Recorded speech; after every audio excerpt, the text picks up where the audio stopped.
big. Okay, please tell me if you can see that picture, the NorAm Odyssey. It looks really good for on my screen. Okay, excellent. So then we can start. So the NorAm Odyssey, the name came from North America, so that's why we called it, we shortened it, so we called it the NorAm Odyssey, and it was done in Canada and the United States. Yes. 212. And it came from many years of paddling. We love long distance paddling, and one day we decided to actually, to make a long story short, we met a gentleman in Florida that works for a Northwest company. He was there on vacation. We talked about the Northwest company, and in 2012 we decided to do the first part of their trip. That was from Grand Portage, Minnesota, back to Quebec City. During that trip, we enjoyed the fact that we spent 2 months on the water. We met a lot of nice people. Went back to work, and it just didn't work no more. So we decided to sell everything we owned. We sold our car, truck, tools, toys, everything we owned, everything that we could pack in the canoe. We packed it, and gone we were. That's how it started. And we showed you very, very briefly Jasmine, but here's our some picture of her. So she's a Karelian bear dog. That's a breed that comes from Finland. They were made at first for bear hunting, and now they use it more out west for bear depredation program. So they repel bear from town and cities. She's fearless. She's getting on 11 years old next month. She's been amazing during the trip, truly a good companion. She guarded us every single night, made sure we were sleeping well. She chased wild boar, cougar, moose, wolf, name it. She was just amazing. And that's on our final day, the only time she slept on the canoe. She was always eager to go paddling every single day and complaining that we were taking too long. And yeah, so just a great dog. So this is Jennifer, I'm just going to interrupt you just for a minute. My screen is showing a subtitle that's covering up a lot. Does anybody else have that? Yes. Yes. Okay, we don't have that. Let me try again. Right in the middle of the slides. And it says, give subtitles a try. And there we go. There. Mine's off. Is everybody else's off? Yes. Yep. Okay, thank you. Thank you. And sorry to interrupt. No problem. So now, do you see like that presentation? It's better? Yes. Okay, You so could go like that. You could go full screen, and then that would take our whole screen presentation. Okay, I was trying this, but that's when I think you got that message. I'm going to try again. How do you do it? Now is it working? No. No, on a recommencer. Okay, well, too bad. In this case, I guess I'm just going to keep it with those picture on the side. No, there's an issue. I don't know why. Can I make this bigger?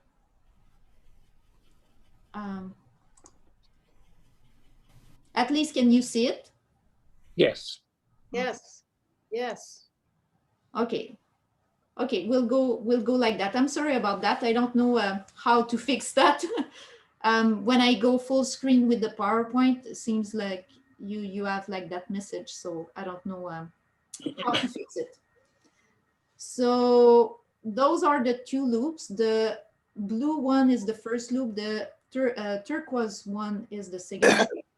First one, just roughly, and you can keep going after. We started in Ottawa, went through the Great Lake, down the Illinois. Whoa. We went from Ottawa, we did the Rideau Canal, we went all the way down to Kingston, then we took the Trans-Severn, we end up in Georgian Bay, we paddle all the way to the North Channel, then Lake Michigan, all the way down. Then this is what they call the Great Loop for the boater, all the boater, and it's a big event that people are doing that loop, the same loop that we did it in their big boat. So when they saw us in our canoe, at first they just didn't believe it. It's impossible to do that loop because it takes us a year to do it in a big boat, and most of the time we have white knuckle because we're scared. So at that point, the they just couldn't believe that we were doing it. So that's the first part. And the second loop is when we did it across Canada. Just to give you a rough idea, at first we were supposed to do a figure 8 in the United States. We're not supposed to do that loop. But at that time there was a drought in the Midwest. So we were supposed to go down the Mississippi River and then go west to either the Brazeau, the Canadian River, or any one of these big river that is going all the way up to the Arkansas. But everybody was saying no, it's impossible. Lake Powell was down 58 feet at that time. So we had to change our plan because we had no more house, no more truck, no more tools, no more toys. So we had to improvise, and that's how we decided to do the first loop. And the second loop is when we decide to do the part of the Voyageur, the great, that's what all these big explorators in Canada were doing. So we try to mimic roughly the same thing, made in 2 loops. So the first one is the Great Loop, like I said before. Took us through a lot of the major city. It was great, Chicago, St. Louis, and Memphis. So it gives you a very good prospect of what's happening in the United States. It also made us realize that human kindness, it's at its best. We hear a lot of negative things about the news and throughout the United States, but the reality is people are kind, were generous. It was unbelievable. So let's start by Rideau Canal. So the Rideau Canal is going from Ottawa to Kingston, and it's made of 49 locks. And, sorry, because we're not on the presentation. Okay, I'll have to do this manually. So it's made of 49 lots located at 27 stations. It's 202 kilometers long. It was done between 1826 to 1832. This is the Beaver Valley Crocus meeting, and they have a. Is that okay? Okay. So, everything is human powered except one lock located at Smith's Falls. So as you can see, those built wheel, that's how they make the lock system operate. It's run by Park Canada right now. So all the lockmaster are actually people that know a lot about the history of the place. So this is what's so great about this. Also, you can camp at all the lock itself. So you have a chance to talk with the lockmaster every night when we finish. It's unbelievable. It's a must for all paddler. I must say it's even if you do it by section, it's very well protected. It's safe. There's no big water. It's unbelievable. It's a nice way to go from Ottawa to Kingston. And then from there, you go into Lake Ontario and then Trans-Severn Waterway. So Trans-Severn Waterway has 44 locks. 2 of those are lift lock. The one that you see there is in Peterborough. Here we'll explain how it works. And then there's one Marin Railway, which you will see also after. So this one is very easy. It's as one chamber fills up with water, the other chamber goes up. By the way, all the people that are interested in the canoe museum, it's going to be right next to it. It's going to be built right next to it. So it's going to be nice and see it. It's very easy system, very safe. It's funny when you're sitting in there with your canoe and big boat, because there's a lot of traffic at that place. It's kind of funny to be there in your canoe and being so high above the water. And this is the Marin Railway. So it can take boat up to 60 feet, I think. And the day we took it, we were a multiple smaller boat. So you just being lifted out of the water and you go above that kind of hill there. And then you end up into the other piece of the river system. You go over the road first. So it's a lot of people standing by and looking at you going by. That's a big chute, by the way. And this is another place where we could camp. So again, on that section, you can camp at all the locks. So again, very nice and safe. It's not full, maybe. From there, that's the door to the Georgian Bay. Georgian Bay is made of 30,000 islands. Like, Sorry, just Yeah. before we go, there's somebody that has his mic on, and we can hear you guys talking while we're trying to talk. So if it's possible, just Sandy, you have your microphone on. Can you mute yourself, please?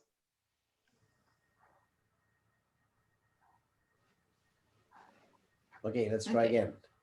Yeah, so Georgian Bay, like I was saying, so it's 30,000 plus islands, so you can just pick the one you like to camp on that night. There's cedar, pine, it's pink, smooth granite, water is amazing. That's my favorite place. Yeah, it's unbelievable. It's especially so close from home here. People can paddle a day, and like we could be out there for weeks. We go every year, and we always have different island, different place where you can see. It's unbelievable. Nice warm water, great place for camping. Really nice. And the place we prefer is between Brit and Killarney. That's the section we enjoy the most. And like I said, like beautiful pine, windy, can get very windy and choppy, but totally worth spending summer there. And just a few more pictures of Georgian Bay, and then it's going to be Lake Huron. In Lake Huron, that's where we cross border. So I don't know, Pierre, if you want to start with that story, because it's going to be the next slide. Yeah, crossing the border in a canoe again. It's we're crossing at an island, Drummond Island, and Drummond Island is a this is the place. This is a marina. So what you do is you come up with your boat, or in this case a canoe, and you ask the people at the marina if they can let you in. They'll give you a slip number, and then you sit there and you wait for the custom officer to show up. So they're used to inspect big boats. So when we showed up in our canoe, they were not really impressed. The little lady that was doing our inspection was really pro-American. Like she had flag tattooed on her fingernail. She was we could hear her talking in the back. She was yelling at these Americans going back into the state and clearing their boat. Is unbelievable. We kind of got a little nervous because at that point we realized there was no option 2. This was option 1. We had no choice. So finally the little lady showed up. We start talking, explaining what we're doing, and she started looking around, asking if there's a camera around, because they thought we were making joke. We're going to Florida in our canoe. So it was kind of tough. So they give us they ask us spend about 20 minutes, 30 minutes, and then come and see them for the inspection. The young woman that was doing the inspection on us, she had everything on her belt. She was loaded with guns and pepper spray and handcuff.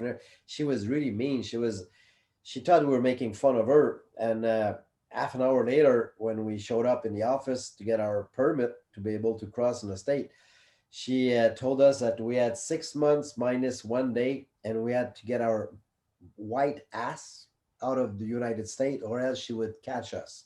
So it was kind of a funny move, but as soon as we passed the border, after that, we were low profile. We didn't want to stay there too long. And then from there, this is the Mackinac Bridge, and then we crossed over to Lake Michigan.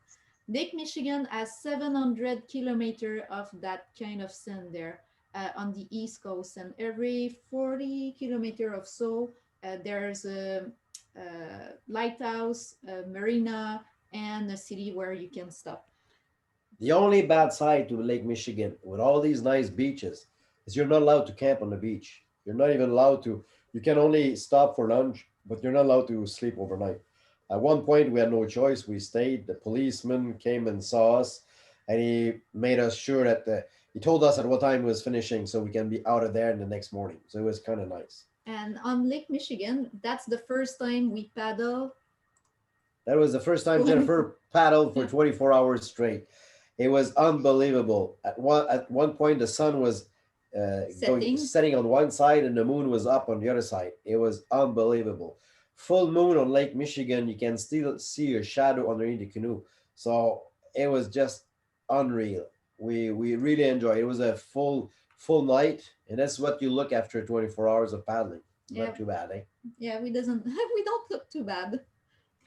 And that's the first time also we saw those two boats. So that's Nina and Pinta, so replica of Christopher Columbus boats. And we met with these guys 3 times during the trip on the Great Loop. At the end of the Lake Michigan, then you get into Chicago. Again, visiting a big city in a canoe is something different.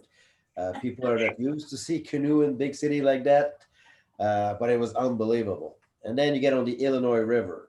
What's great about the Illinois River for us, it was the first time that we saw barge being pushed by tow. They're called towboat, but actually they're pushing the barge. On the Illinois River, they can have up to 16 barge. It's pretty impressive. This is how most of their economy is run through the middle of the United States. So it was pretty nice to see that. Very efficient system, very fast system to move stuff, but also making a lot of pollution. There is a place in Hennepin. Yeah, and then at Penn we showed up. Some of the looper. It's funny because that's the first time that looper were seeing us on their boat. Heard about us during the loop, and the couple were talking about these two French Canadian are paddling their canoe as we paddled by them. So they invite us on their boat. That was the first time we became friends, and we did the entire loop with them at the same time. But at that place, we were looking for a place to camp, and there was no way we can camp because nobody wanted. They thought we were young people. They're gonna start a fire and stuff like this. So we met this police officer who took us to jail so we can visit the place, not so we can take a shower. Very, very nice. But it's also the same place when we start looking at inside. That's where Abraham Lincoln wrote most of his major texts. So it was pretty nice to see some of his paperwork on the wall of the jail being used there as a memento. On the Mississippi River, we stop in St. Louis. That's what you see there. The lock system. What's the name? Yeah, that's the lock. Yeah, the lock became bigger and bigger because on the Mississippi barges can go up to 60. So a towboat can push 60 barges. These towboats are huge. They have 3 big motor of 3,800 horsepower. The screw at the back is 8 or 9 feet high. The Mississippi is very shallow. It's only 12 feet deep, and it's being dredged every day. There's a Corps of Engineers always dredging nonstop. And to keep the water flowing in the middle, they have a wing dam that are made out of rock. So you have to really follow where you're going. Then you get to the Ohio River. At the junction of the Ohio and the Mississippi, the water from the Ohio is blue, and the one from the Mississippi is brownish. It's almost like coffee. So it was pretty neat to see the 2 different color. But as soon as we hit the Ohio River, we got a lot of water because there was flood, there was rain, and we made it to Metropolis. And at that location, these 2 big oak there, for people that follow a little bit of history, the Great Expedition from Lewis and Clark, that's where they had the table right there in front of those 2 trees while they were making their team to go across United States. So that was a nice campground, a lot of history also. And from there, we made it to Lake Kentucky and the Tennessee River. So Lake Kentucky is man-made. It was made in 1944. They had to flood some town. So as you paddle, you see some old structure in the middle of the water. That's the first place also we start seeing cypress tree. So that was quite impressive for us. Yeah. Those walking trees. And then we had the Tennessee River, as mentioned. We were going upstream there. It was a tough go. Yeah. Lots of current. But again. And it was getting cold too. It's starting to get cold in the morning. It was the first time you see a little bit of frost and ice on canoe or on the grass. So it was pretty, but it was really nice still. People, again, very nice and unbelievable. And then from there, we made our way to the Tombigbee Waterway. The waterway is the largest earth-moving project in the world history. So they moved 310 million cubic yards of soil to make that possible. So that first part of it is just a very long stretch and then you start seeing all those industry again. It's Oops, I'm sorry. it's parallel to the Mississippi River. The reason why they did it, it's because they didn't want to. All these people from the east always had to go all the way to the Mississippi. It was taking too long, so that's why they made that one parallel to it. And then we end up in Mobile Bay, which is a very shallow bay. The average is 10 feet only. And then Florida. So we went around Florida. Good for us. We had to spend winter down there and in the Keys. The main thing I would say was all the animals that we saw. Oh, and I'm just going to stop there so Pierre can add something. This was a funny thing. This is the first time we see people moving their house. So whenever weather is bad in the bay, people can take their house like this, put their little boat next to it, and go in another bay to be more protected. They're moving their house back and forth like this all the time. Here, if you go to Walmart, well, you take your car, you go to Walmart. Out there, they take their house to Walmart, and then they walk to the Walmart. It's pretty funny to see these big houses all over the place. This is Cape Romano. So Cape Romano was actually privately owned. Those dome were, one was for the kitchen, another one was a bedroom, and another one a living room. So, and those were built on pylons, but they were over the sand, and they were about 10 to 15 feet, I think, above sea level on the sand. In 2007, they officially closed the place because it was getting too dangerous, and that was after hurricane. And when we talked about climate change, well, we saw it firsthand right there. And like I was saying before, in Florida, we had the chance to spend most of the winter in the Keys. We saw a lot of animals. We saw manatees. You're allowed to camp on the beach. Oh, yeah. Yeah, and we saw sharks, ray, iguanas. Just an amazing time, and all kind of birds. Water is just amazing for those that when they're they can relate to what we saw. That's the 7 Mile group. Yeah, that's the first time also we saw the first shark on that trip. There's a hammerhead shark. Everybody knows out there. He's got his own name, and people know that where he is. So we had a chance. It's as long as a canoe. It's a big, huge shark, but very, very kind of nice and quiet. As we decided to start making our way up north, we passed through Miami. So quite a change of scenery to see big cruise line boat. That's in St. Augustine. And then we enter into Georgia, where we saw lots of plantation houses. Cumberland Island was beautiful, nice place to stop. Along the way, well, in Georgia and South Carolina, we had some issue finding camping spot. It was all marshland. There's one place we stopped one night with the wild hog. Wild hog, yeah, the hog, they're wild hog. They're all over the place. They're a nuisance in the United States right now, and it was kind of bad too. In North Carolina, this is the Dismal Swamp. It's the oldest man-made canal in United States. It was completed in 1805. Virginia, then we had New Jersey. We saw lots of wild horses. Those horses adapt to the harsh environment, and their diet actually is more salty than any other horses have usually, so their stomach change over time to make it possible to survive there.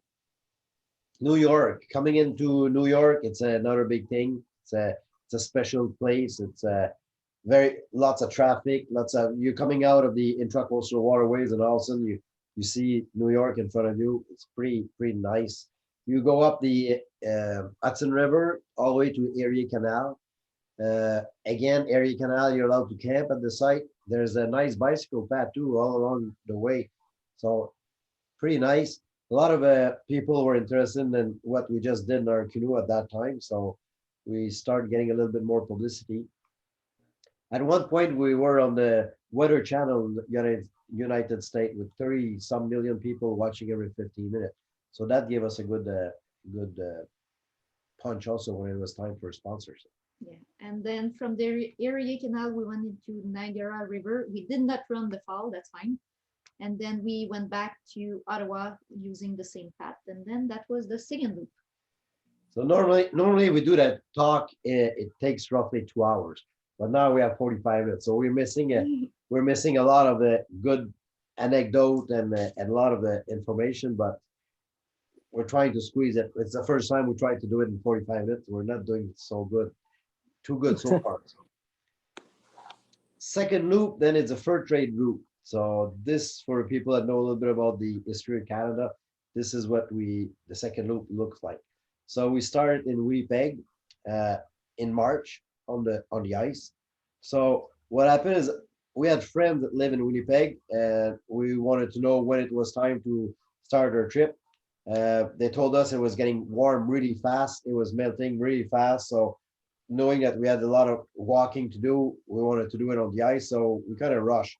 But by the time we got there, it turned back to -20 at night, and it was frozen. So we had no choice. We're there. There's no other way to move. So we started pulling our canoe.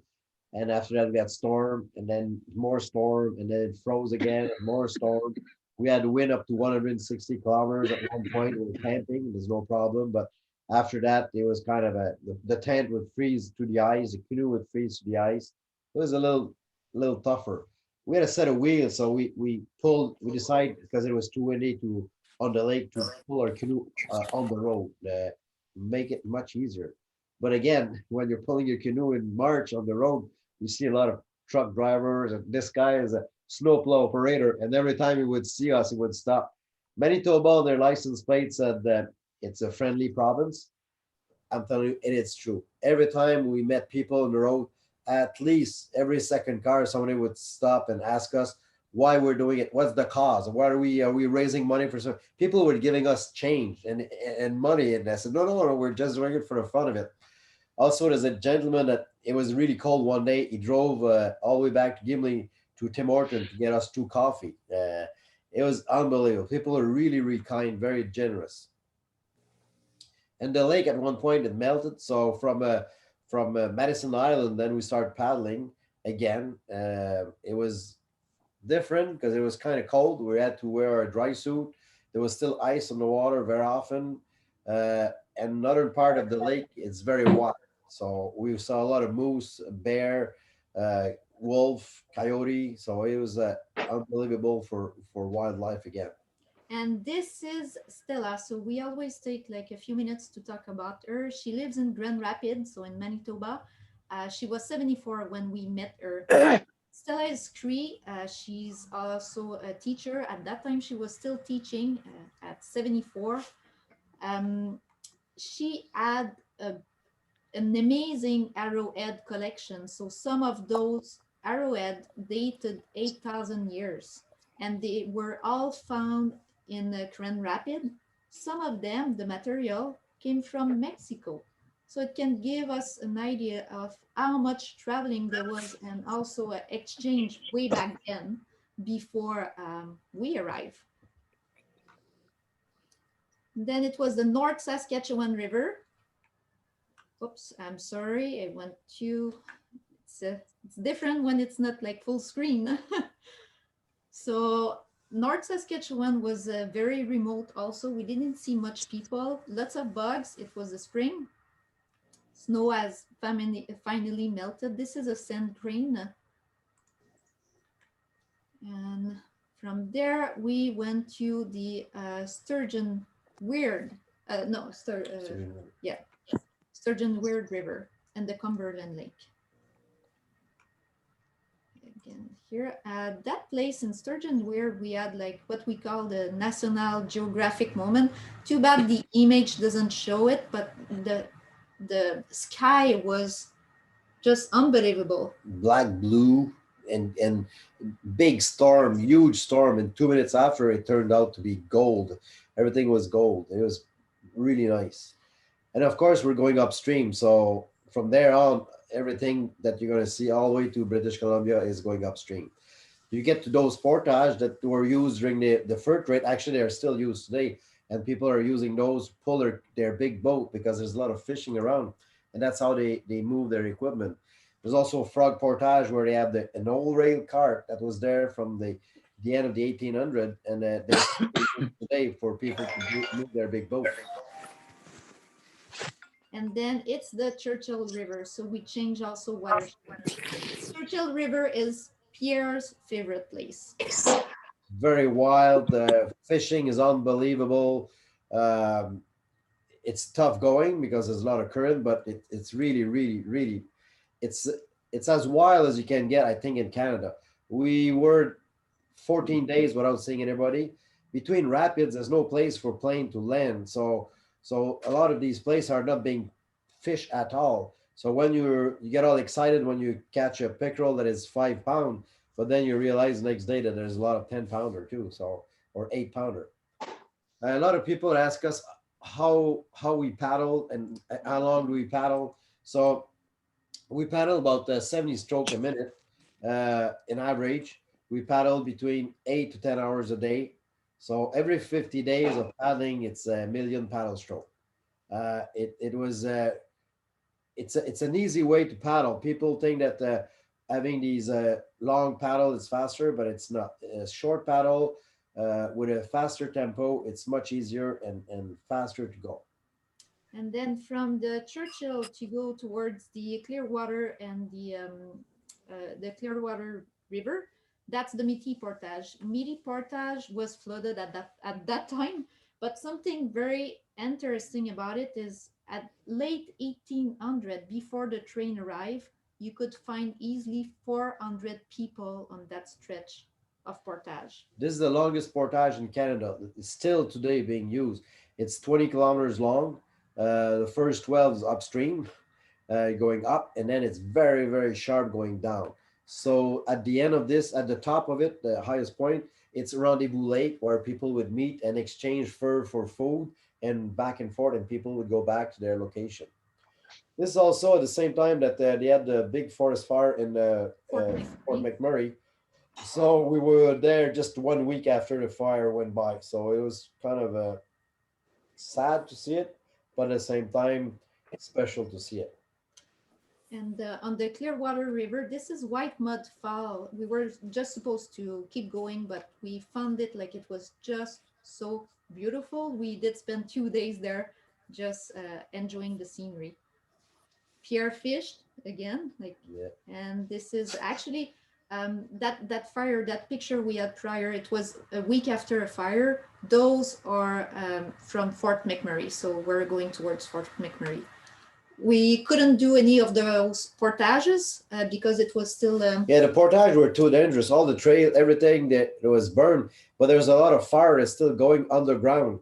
So sometimes you're walking and there's nothing. We just walk on moss and there's a coal underneath. It was burning red. So we decided to run all the rapid. It was not the best move at one point, but we had no choice. Then you get to the Athabasca River. Lots of tar everywhere. That oil sand, the tar is everywhere you go. The smell is not that great either, and it's see a lot of industry as you go by. But again, it's one of the very important river in developing of Canada, so we had to do it. And then, well, I should call it the Mighty Peace River. Yeah.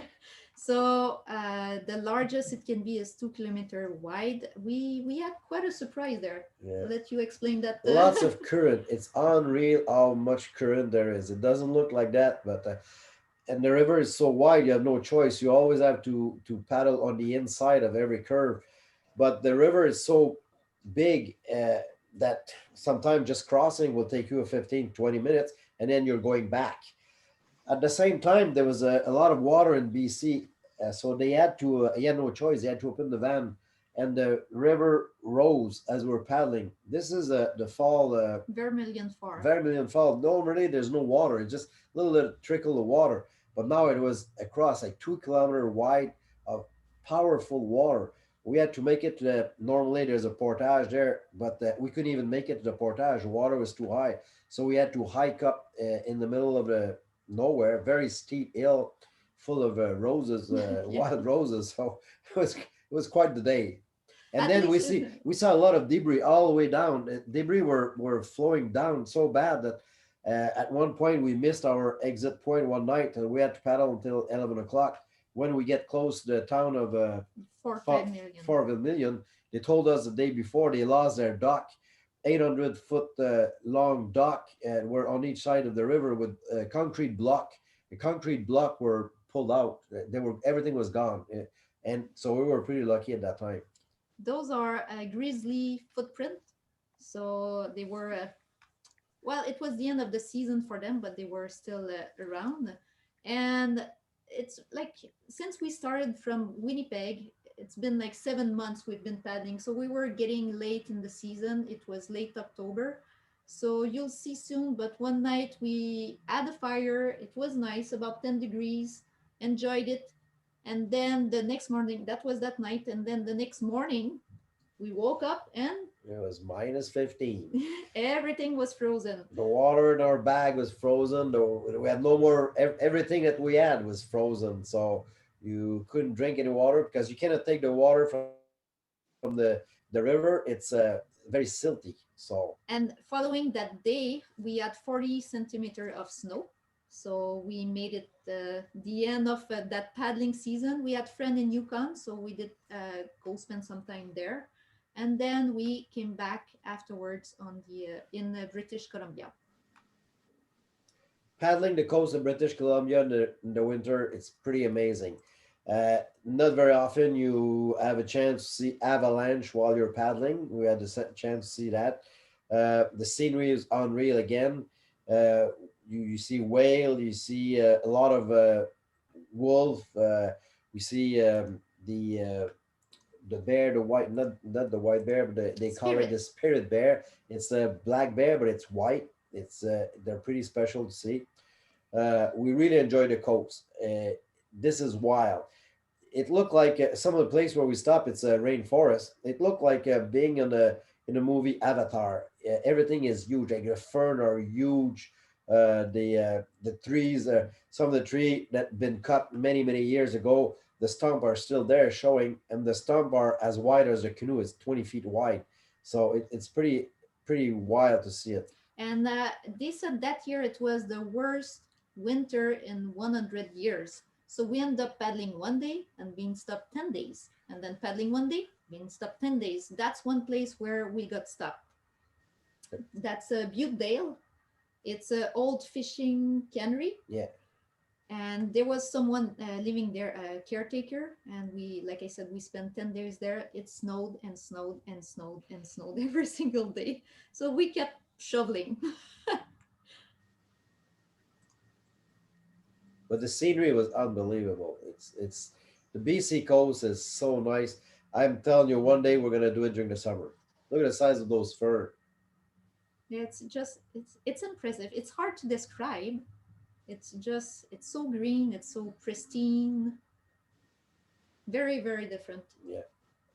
And at that time, that's where the grizzly are coming out of hibernation. They're very hungry, so wherever I was going, we had to carry a rifle just in case. Yeah.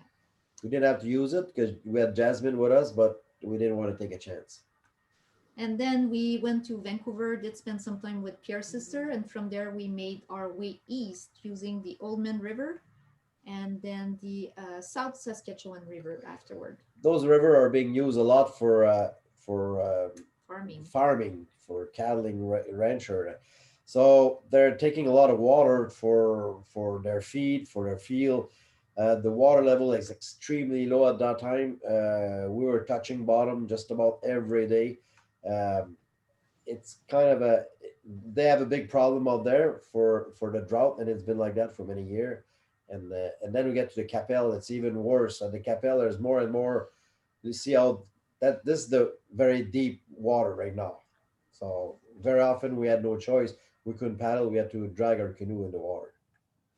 And yeah, so the Capel was like also very, I don't know how to say that in English, but like a snake shape type of thing. So you could paddle 50 kilometers in one day, but actually as the crow fly, you did only 20. So it took some time to do it. It's part also of the Trans-Canada Trail. Yeah.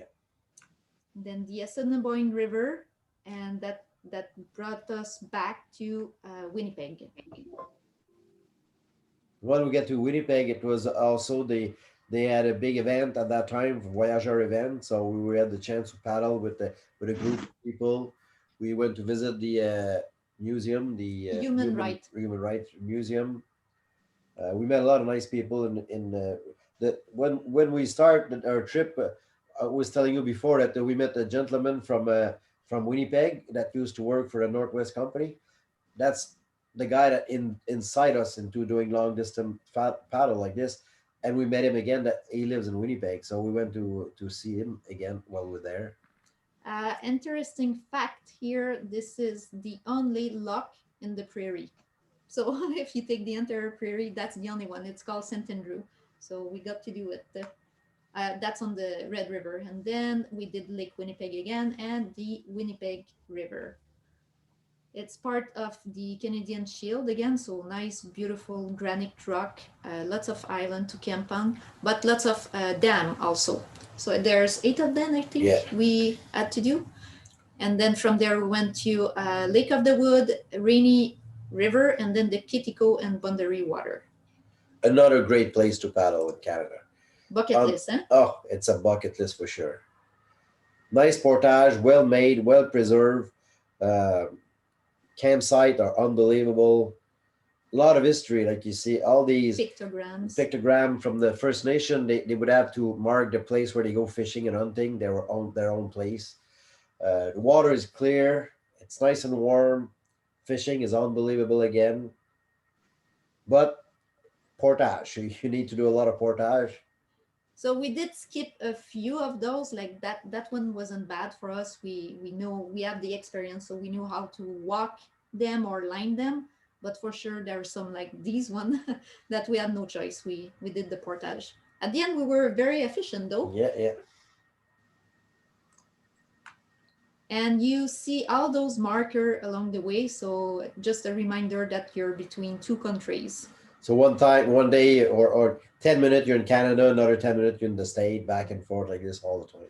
So when you exit the Kittico and Boundary Water, you have about a 14-kilometer walk in the road to do, and then you end up in Grand Rapids on Lake Superior. And that was something we seen before because we already did that part from Grand Rapids to Quebec City before. So it was just again, nice to see it again. But in this time, we paddled so much faster than we did the first time because we're in shape. And then we were probably the luckiest people. We had 14 days of great weather, just unbelievable.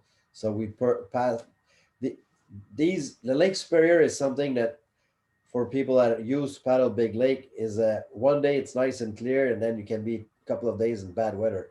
We only had one very bad weather day. Actually, it was 3 days we're stuck in the same place, but it was not bad. It was unbelievable. It was so crazy, but the rest of the time is great.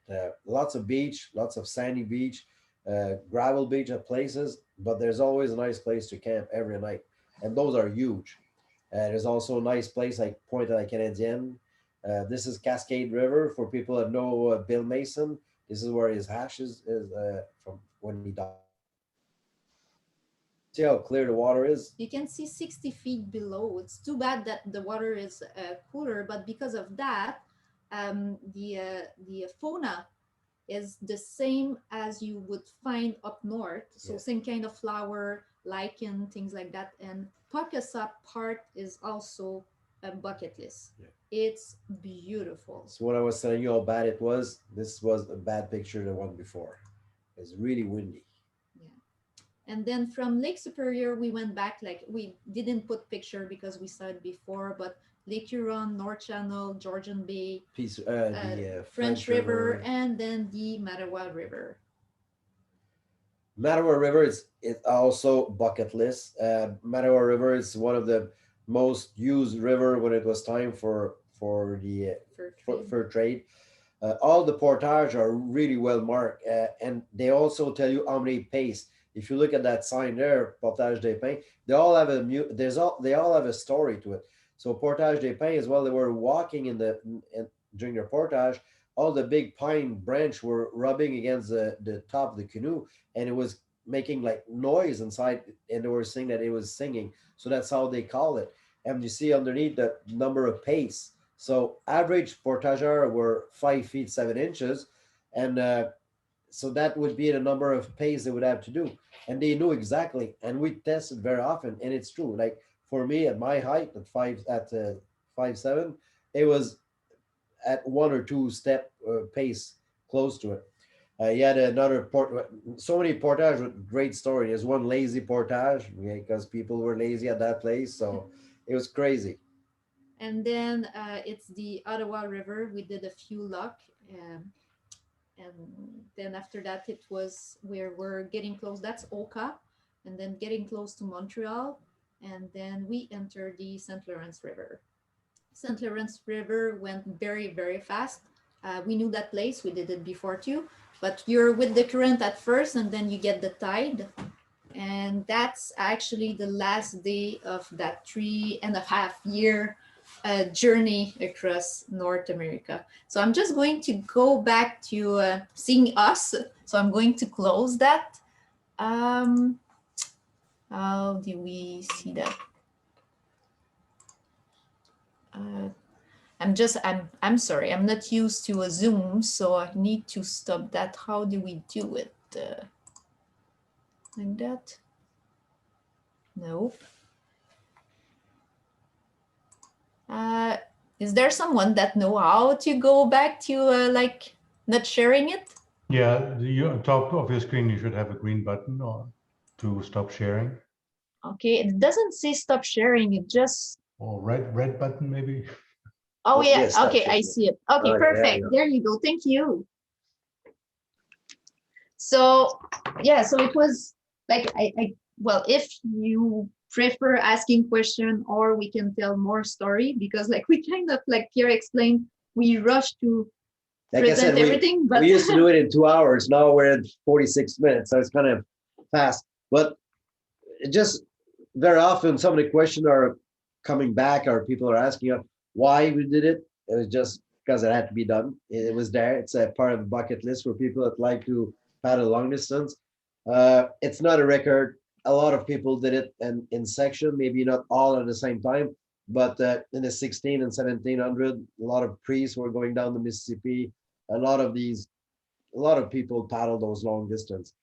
If there's one record that we probably beat though, and we're kind of proud of it too, is paddling without divorcing. Because spending 4 years in a canoe, sleeping in a small tent like this, it's not being able to have a shower for a month.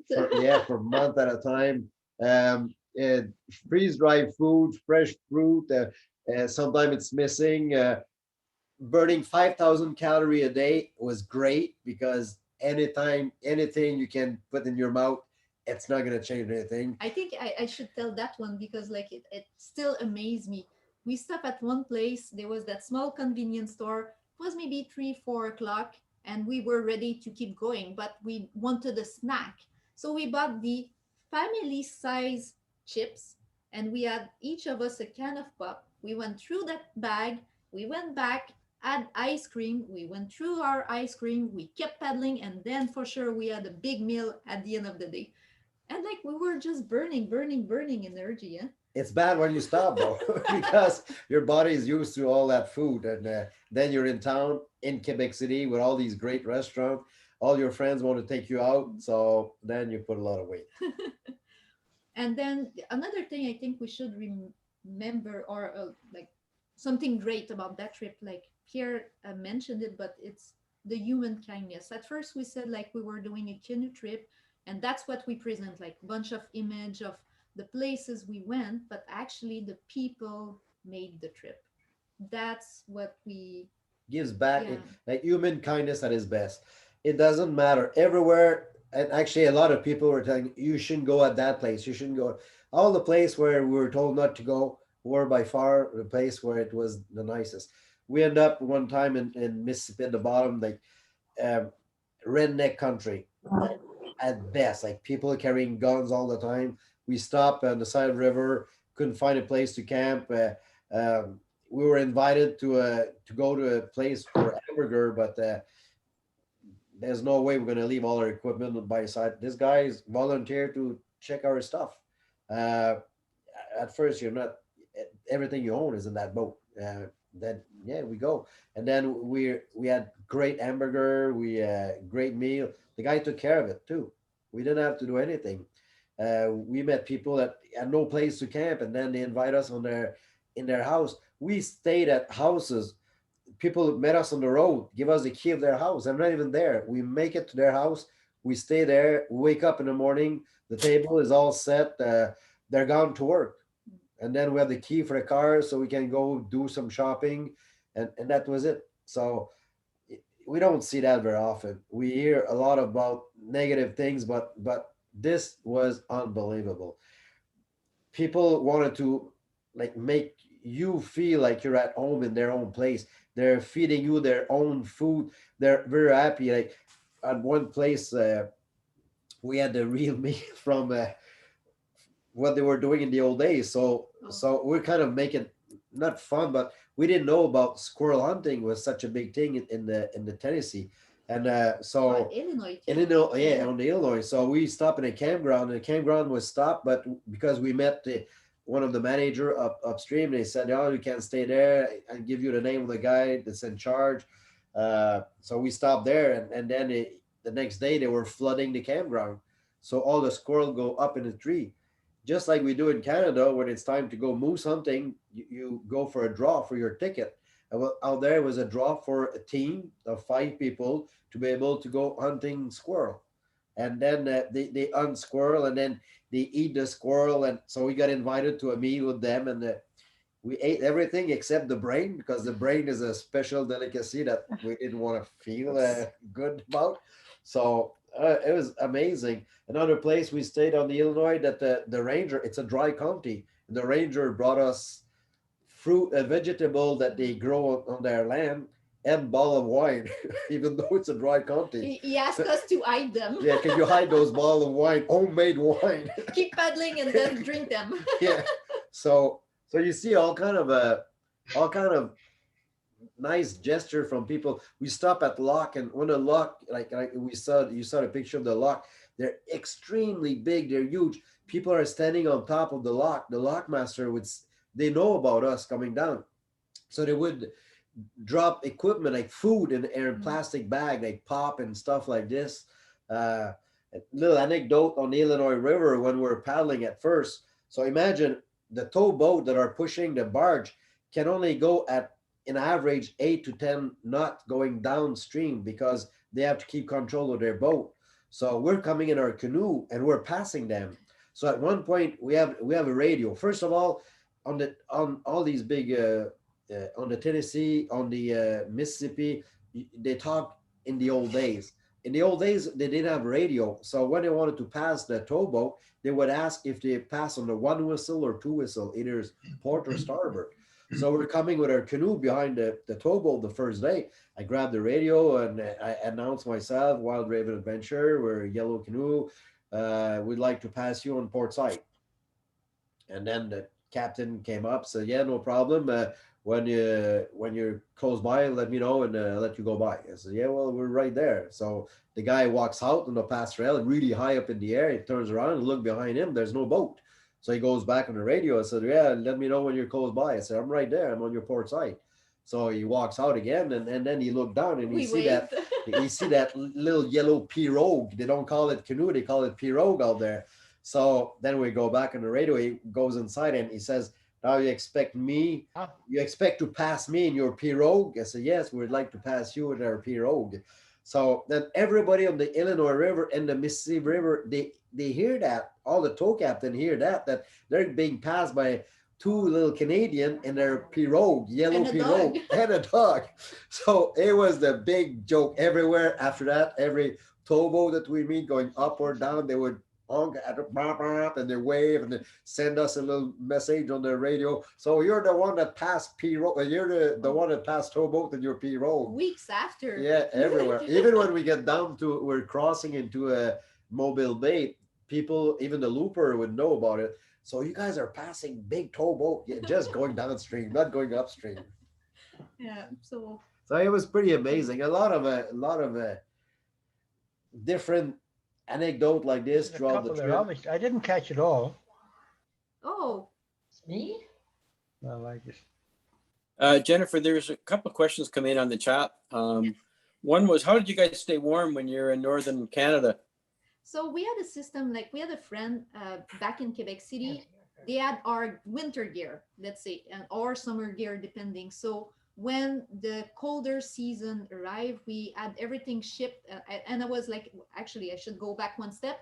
We had a satellite communication device, which is called InReach. And so it's kind of texting, but using satellite. So whenever we didn't have any cell phone connection, I would text her through that and say, okay, next stop will be that place. Please send sleeping bags, new mattress, clothes, everything. And I did label everything prior to in bags, saying this is that, this is for Pierre, this is for Jen, and same thing with food.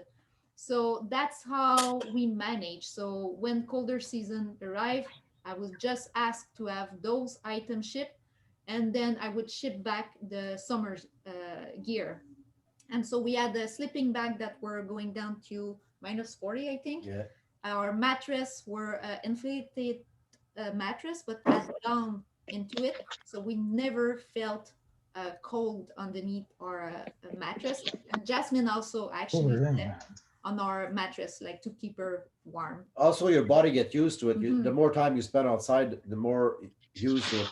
So at the beginning, it's kind of cold, but at the end, you're paddling almost in light lycra. That's all. And I should just mention, I'm not doing good in too cold. So if we go back to Winnipeg, Pierre said that he promised that it would not go down below -10, but it actually went down to -20. And I have finger and my toes freeze very fast, but actually being outside, and to Pierre's point, yes, you do adapt, and you realize that you can take harsher condition more than just if you go inside and then go out during the day. What years did you do this, Jennifer or Pierre? Well, we started June 6, 2014 and ended in October 5th, 2017. When we started was that day in June. That's the end of the war also. So there was a special day because above us in Ottawa, the museum, they were flying their old plane just above us. Felt like, oh, they're flying just for us.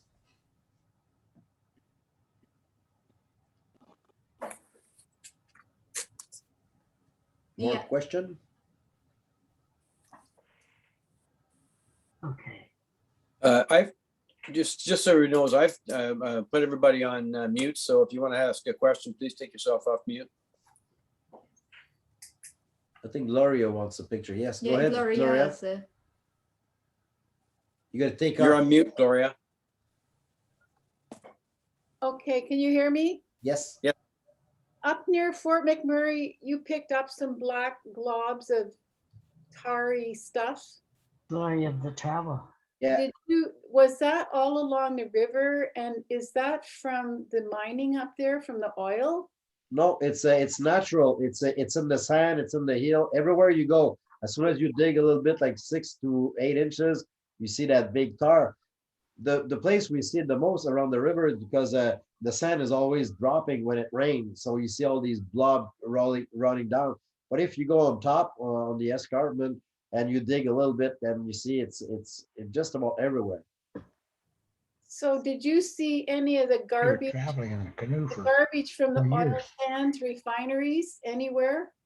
We see What's my name come up you on? see it because they're far away, but you smell it for sure. But you don't see it from the river at only 2 places where the refinery is pretty close to the water because they're using the water from the Peace River to cool down some of their equipment. But it was actually, surprisingly, it was not the worst place that we saw in Canada. In Canada, I believe, to me, that the Old Man River, these river, Capel River, where the farming, excessive farming with dead animals that are being pushed in the water, it was disgusting. And there's no way, like we're in Canada, I was kind of Out shocked. in the to winter see they didn't. places where they also bring their junk Didn't put the camera all on. tarred, being rusted in the side of the road, underwater like this, as this is not the way to take care of our river. I figured it'd come up Captain Pepper, so. Well, Thank you. You're welcome. Well, you're a member. Are you I going see a on? question popping up. Are you going on another trip? Well, We are planning something else, but we're not saying yet because every time, so in the past, what happened is we plan something, we plan an expedition, and all of a sudden somebody is think of faster than us or doing it faster than us, and then it's kind of tough for a sponsor when somebody already did it. So and then I saw one other question. When we stop at city, how are we able to keep our equipment and dogs safe? So we had a system. So it's either me or Pierre that was going either grocery shopping or going to the post office Show the or canoe. things like that when we stopped two places. So we always kept one person Are with you the on canoe mute? and Jasmine. If Okay. we knew we had to stay longer, then we would put the wheels underneath the canoe and start pulling the canoe through town. That's how we did it. pretty safe. It's actually in Canada is very safe. Even in the state where a place, like I said before, where we're not supposed to be there, very safe. We have more problem in the state with the law than with the people. Because How did you get to do your laundry? And how did you get into town to do your Well, shopping? you paddle to a marina, we paddle to a place, a campground. Human kindness again at its best. On Lake Michigan, for example, we're about a mile away, mile and a half away from a campground, very steep hill. We're between two storms. We showed up at the beach and we start unloading the canoe. All of a sudden, people are getting around us. A lady was kind enough to give us a ride to the campground or take his equipment. So I would just have to pull the canoe empty. We get the campground. Our neighbor behind us were making lunch. They over the fence. They give us two big hamburger, French fry, and all this stuff. An hour later, the lady came back with a bag full of grocery. Her father came overnight to take us into town to do our grocery again, more grocery, and do our wash. And it was like that everywhere you go. It's unbelievable. It's human kindness at its best.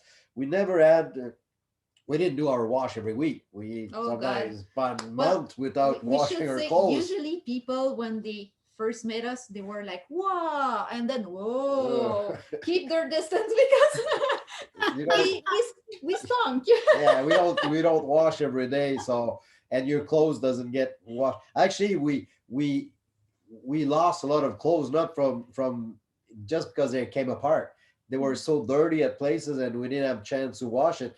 On the Churchill River, when that was hilarious, actually. we're going upstream. It's very fast water, and I'm walking, pulling the canoe, and all of a sudden my pants exploded on me. They were so old and all, so they exploded. They did it like a parachute. So I'm dragged behind, and Jennifer is pulling the canoe, and we're going backwards because I got these big parachute on. So I had to get rid of my pants. So I cut. A good way to keep a sense of humor.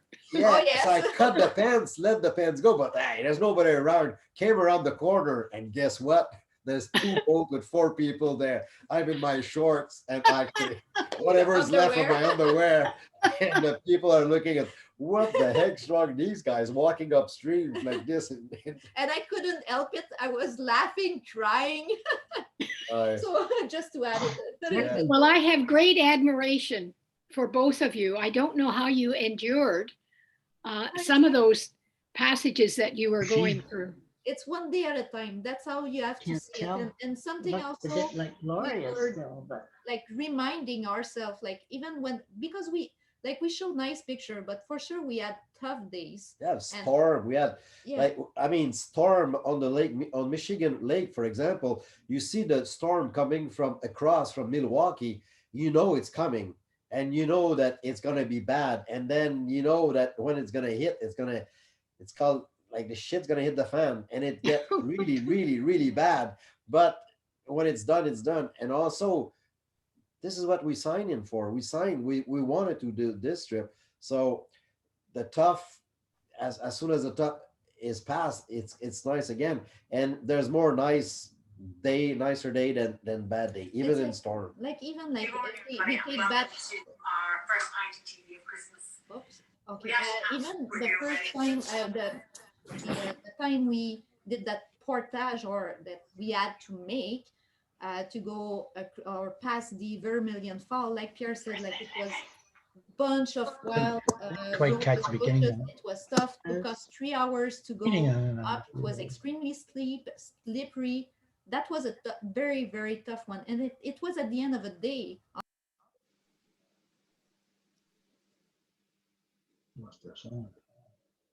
What was it like for you to get back home and into normal life?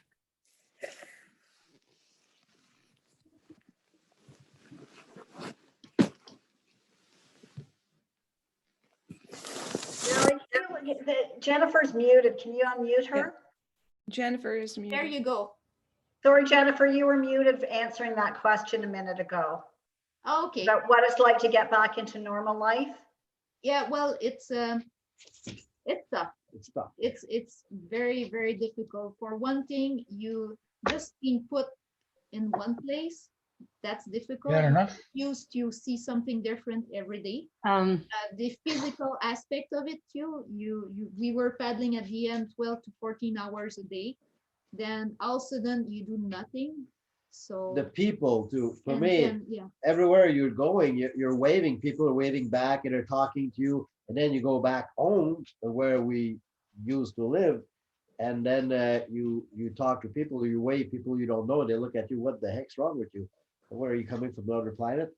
You're used after 4 years to be, greeted with people, and people are kind to you. You're trying to be kind to them. So to me, that was the worst part, the toughest part.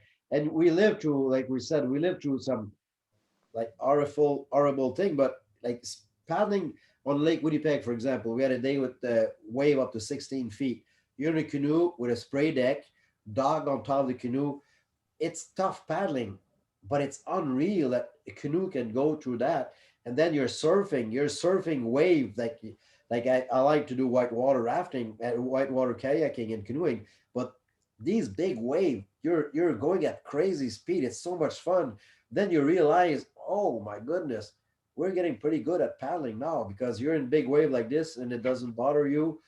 On the ocean, it's the same thing. The ocean was kind of quiet compared to some of the river we paddle. So it was pretty.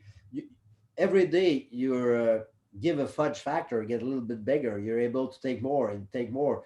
Physical fitness, mental toughness. As you go along, you're building that. This is what the fur trade people were doing.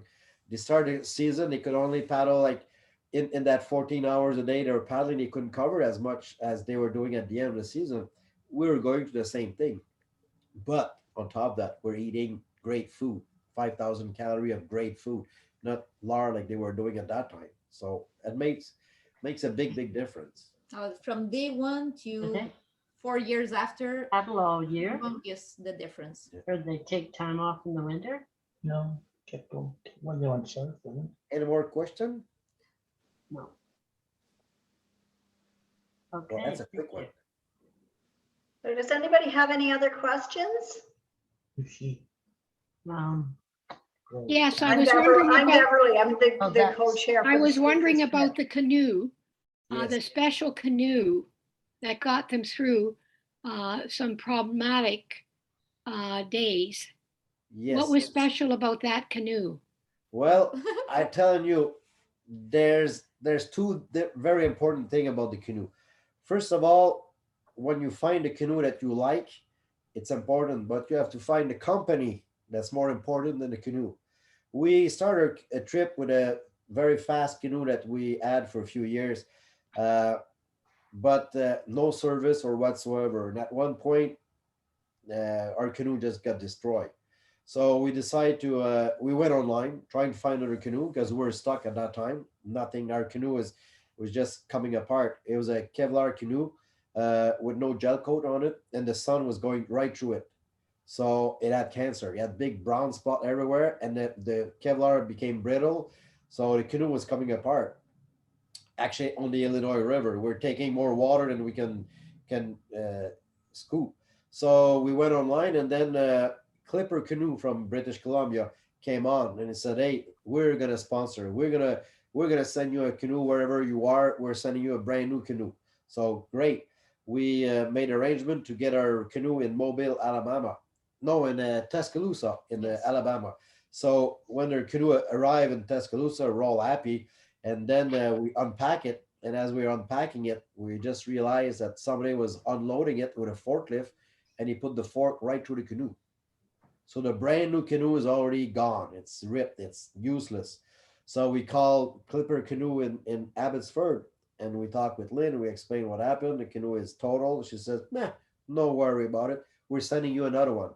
We're sending you a new one to Mobile, Alabama, so we can still paddle to an old canoe to Mobile. And this one, we ship it back to them. They receive the canoe. We receive our canoe. We keep on going.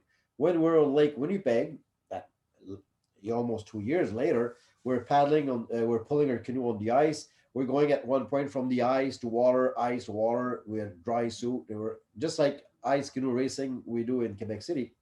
And then all of a sudden we hit the very sharp, pointy rock. We split the canoe underneath. The water got infiltrated between the sail core and the gel coat. And while we're in bed at night, the canoe exploded. The water it was cut between exploded. The canoe split from one end to the other. But now we're in the middle of nowhere. We have to make it back to mainland, to Madison Island. So we had to walk on the ice that is we're going through. So we're walking through the ice. Sometimes we're out in the water. We cannot paddle our canoe no more. So we walk on the ice. We go through the ice and walk just like we do in canoe racing, except this is 25 kilometers. So we had people on the island waiting for us. They couldn't send search and rescue. There's a boat couldn't go in the water because it's called a needle ice. So it just like long streak of ice, but there's no bottom to it. So, and it's floating. It's going just like the water goes like this. So we made it to the island, and we explained what happened. The canoe that we got at first, the one that had the set of fork that went through it, Clipper Canoe sent it to Winnipeg after it was fixed. And then we take that canoe and we finish a trip with it. So the canoe is important, but the company behind the canoe is more important than anything else, because that canoe is a sea clipper. It's made for ocean. It's made for big river, for big lake. So it was great for expedition, but the company that was behind it, still today, they're a very good friend of us. That canoe is unbelievable. It's a tank. It's solid. It's fast. It's light. We had more than 500 pounds of gear in it. We had radio, like phone. We had the water. We had all our equipment, and it still did the trip pretty good. So, and even like that, Pierre mentioned that canoe is made for sea, big ocean, big river, big lake, but we used it also like on the Capel or the Assiniboine, like on smaller river where with short bend, but it's not meant for that, but we did it still with it. Like, so you always figure out a way. Yeah. And the tarp also on top make a big difference. Oh, yes. Spray deck makes a very, very big difference for these. Will you be making a video that you'll be selling? I'd love to have a copy of the video. Well, I've been working on it on and off since we stopped. Well, now we're both working for full time, so that's kind of cutting on our time. And we had some personal stuff also going on when we finished, like with parents and stuff like that. So we haven't completed that yet. But maybe you could let our probus know. Yes. Yeah, for sure. Okay, good. It's been a joy, just absolutely wonderful. Well, thank you. Thank you. Any more questions? I have a lot of them, but I don't want to hold you up. Oh no, we're good. We're there for that. Go ahead. When you were cruising along those rocky rocks everywhere, how far did you go before you could stop and portage? It's never the same. Every day is a different day. But the main thing is we're trying to paddle at the safest places possible. So, for example, in big lake or stuff like this, you got to be very far from shore. That's the first thing. Being far from shore, all you see is big swell. So, for example, in Lake Superior, we got stopped by the police at one point because we're going from Pointe de la Canadienne, we're crossing, so we're about 35 kilometers into the lake, and the police says, "What the heck are you doing here in a canoe?" Well, there's a storm, and it's safer to be that far in the lake because it was huge swell, like 20 feet big swell, but 20 feet of swell is nothing in a canoe. 10 feet or 5 feet of breaking water, that's bad. So we try to stay as far away from possible from shore. And when it's time for portage, at one point you start reading, you know where the portage are. There's no sign where the portage is. You have to find them. But at one point I think you develop a sense of prior to the rapid or place where it has portage, you always have a sign. And I think we only missed one or two in the entire trip. So it's fairly, we're not the first one that did it. So there's a lot of people that go. I think we only had to bush track maybe 3 or 4 times the entire trip. Yeah. And most of the time also on the Churchill, we did not even bother. We were just pulling the canoe or lining it, walking into the rapids. And that was faster. And since we had the experience, that's the way we did it. Now you have to think about it. Like every time we did a portage, it's 7 trip. So for example, the big portage that was 20 kilometers long, it's 7 times we had to do it. So we paddle, we walk, we leapfrog it. So we bring the canoe and then we go back, 2 sets of bag, we go back and forth like this 7 times. So the 20 kilometers portage turns out to 7 times 20 kilometers. So it took us 4 days, and those are long and tough days. But again, your bodies get used to it. The black fly, the mosquitoes, at one point they're part of your life. So you don't even feel you don't feel them no more. You probably add more calorie when you eat. That's about it, because you feed on mosquitoes and black fly, but that's about it. And Pierre was lucky on that because, you know, when you open your tent, all the mosquito rush into the tent, like in the morning. I'm the one packing up inside the tent. So I was all been bit and Pierre was outside. Somebody had to do it. Everyone, I think that's just been an absolute interesting journey. Bev, do you want to close off our meeting for us? Sure. First of all, just thank you so much for coming on, Pierre and Jennifer. I mean, I'm in awe of your experience. I'm a boater, but I must say that I'm more of a fair weather boater. And Georgian Bay, Thornbury's right on Georgian Bay. So we all, even people who are not boaters, see the powerfulness of the water. And what you guys have gone through is truly amazing. But wow, you've seen parts of this country that so few people have. And I totally agree with you about people. And during all these crazy times that we live in, I think it's wonderful to hear the value of the human experience. And hopefully we can all get back into that again. So I think that message alone is very, very powerful. And wow, totally would love to see a video. Could be like the Warren Miller of, you know, canoeing. So I think that would be great. And we'd certainly recommend, if you're interested in other pro bus clubs who sometimes speak, I think you guys did a fantastic job. It's been very, very inspiring. And good luck with all of your adventures. Thank you very much. It was a pleasure to be here this evening with you guys. And keep sharing them with us. Good. Okay. No problem.